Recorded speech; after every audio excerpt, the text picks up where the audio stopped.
Now we're going to talk about the last part, the last piece of the puzzle in the whole basic homeostasis picture, if you want to talk about it that way.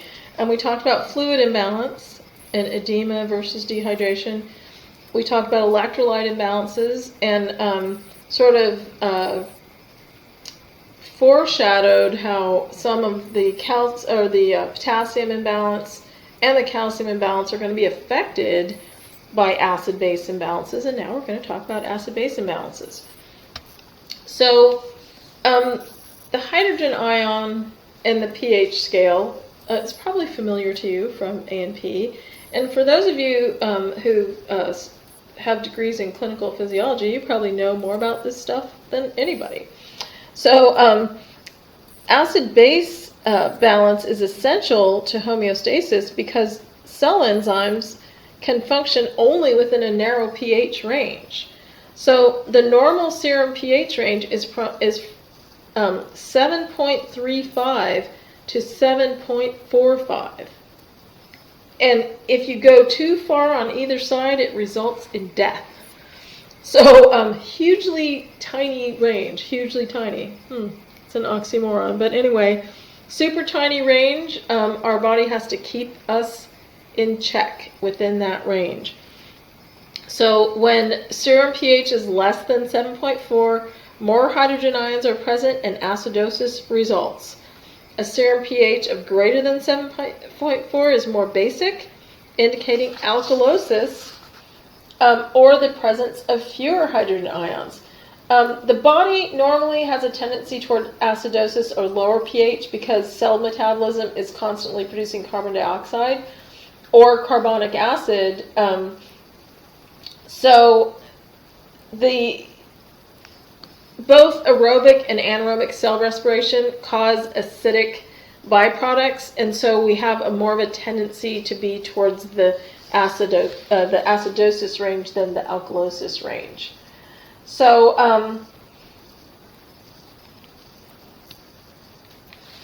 we have pairs of buffers in the blood that respond to pH changes immediately. Because if you don't respond immediately, you could go over into either side of death. So not a good thing. The respiratory system can alter carbonic acid levels to change pH immediately, as soon as it's detected. Kidneys can modify the excretion rate of acids and the absorption of bicarbonate ions to regulate pH. Kidneys are the most significant control mechanism, but they are also the slowest mechanism. So the first line of defense against pH shift are the buffer systems. There's a bicarbonate buffer system, phosphate buffer system, and protein buffer system. The second line of defense are the physiological buffers, which are the respiratory mechanism and the renal mechanism. So we have all these systems. It's so important that we have tons of systems in place, backups on backups on backups, to keep that pH normal. So the buffer systems, which are our first line of defense, include the major extracellular fluid buffer is the sodium bicarbonate carbonic acid system. It's controlled by the respiratory system and the kidneys. The other buffering systems include phosphate, hemoglobin, and protein. So we have backups for our backups because it's so important. So this is just a comparison of different types of acid-base imbalances. So when we talk about acidosis and alkalosis, each one of those has two kinds, respiratory and metabolic. So with respiratory acidosis, it's an increase in carbon dioxide levels. Metabolic acidosis is a decrease in bicarbonate ions. Respiratory alkalosis is a decrease in carbon dioxide levels, and metabolic alkalosis is a loss of hydrogen ions through the kidneys and GI tract. So we'll talk about these all. There's extensive material in the module on metabolic and respiratory alkalosis, and we'll talk about each of those right now as well. So The compensation mechanisms for pH imbalance, compensation is limited. It's usually short term, but it doesn't remove the cause of the imbalance. Compensation occurs to balance the relative proportion of hydrogen ions and bicarbonate ions in circulation. So those are the buffers and the physiological response, changes in respiration and changes in renal function. Decompensation occurs when the causative problem becomes more severe and additional problems occur. So the compensation adjusts the pH, but it doesn't change the causative problem.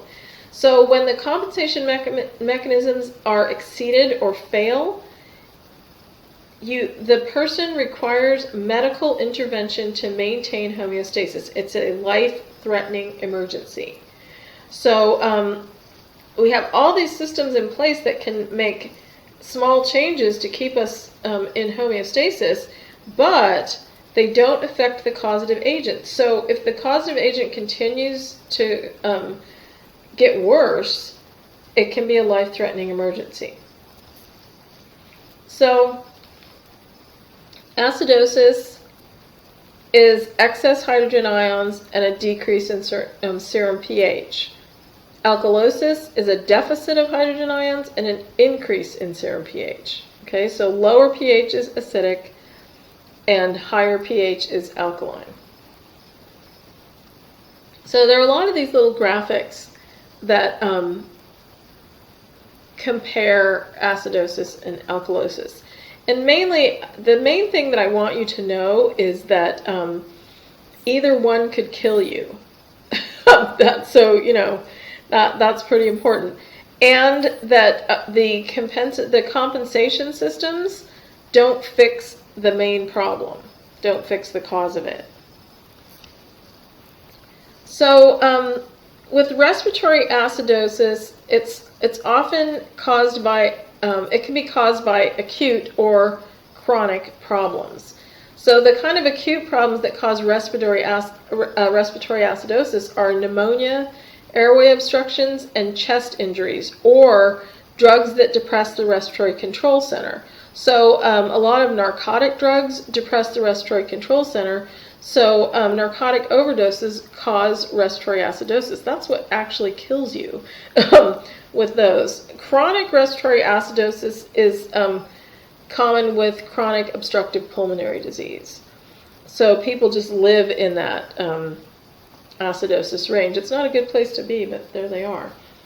Decompensated respiratory acidosis may develop if the impairment becomes severe or if the compensation mechanisms fail. That's what I was talking about earlier. So decompensated respiratory acidosis, you're going to die from it if you don't get help. With metabolic acidosis, it's excessive loss of bicarbonate ions to buffer the hydrogen. So diarrhea can cause loss of bicarbonate from the intestines. It can cause metabolic acidosis. And that's what kills you with diarrhea. You get all this stuff can kill you. It's like a million different ways to die.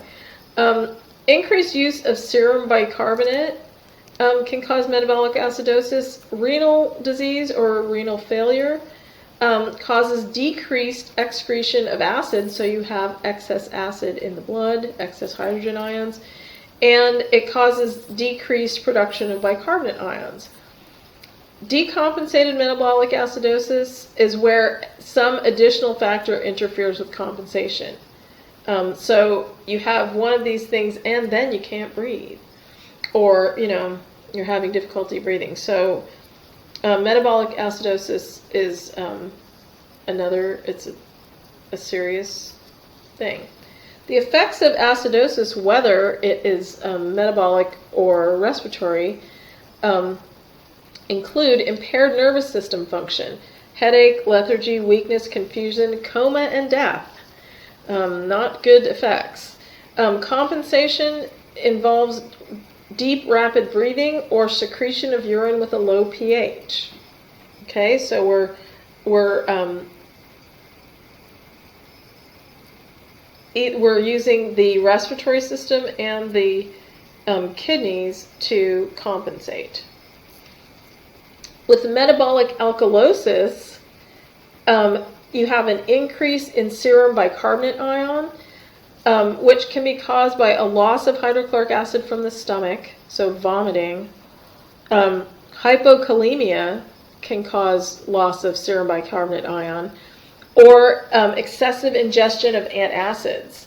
So the antacids are usually a form of bicarbonate, and so you get increased bicarbonate in the blood. Respiratory alkalosis can be caused by hyperventilation, caused by anxiety, high fever, or an aspirin overdose. It can also be caused by head injuries or a brainstem tumor. Because the brainstem is where the vital function is regulated, the brainstem tumor can cause hyperventilation, and thereby causing respiratory alkalosis. So the effects of alkalosis are increased irritability of the nervous system. So with acidosis, it's impaired nervous system function.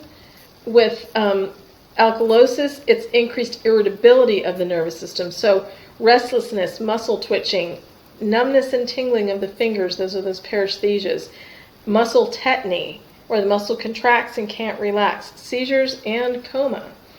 So neither acidosis or alkalosis are good places to be.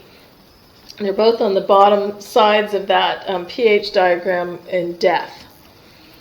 So acid-base imbalances, the way to treat them is to treat the underlying cause.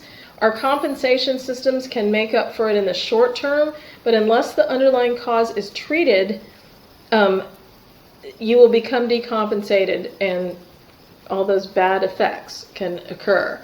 Immediate corrective measures to include fluid and electrolyte replacement or fluid and electrolyte removal. Caution is required when adjusting fluid levels to ensure appropriate electrolyte balance. So that's why you need medical intervention. You can't just drink some Gatorade and make it better. You really need medical intervention and medical monitoring. So in addition, the addition of bicarbonate to the blood is used to reverse acidosis, and modification of the diet to maintain better electrolyte balance in the future. So it's a really serious thing that requires medical intervention.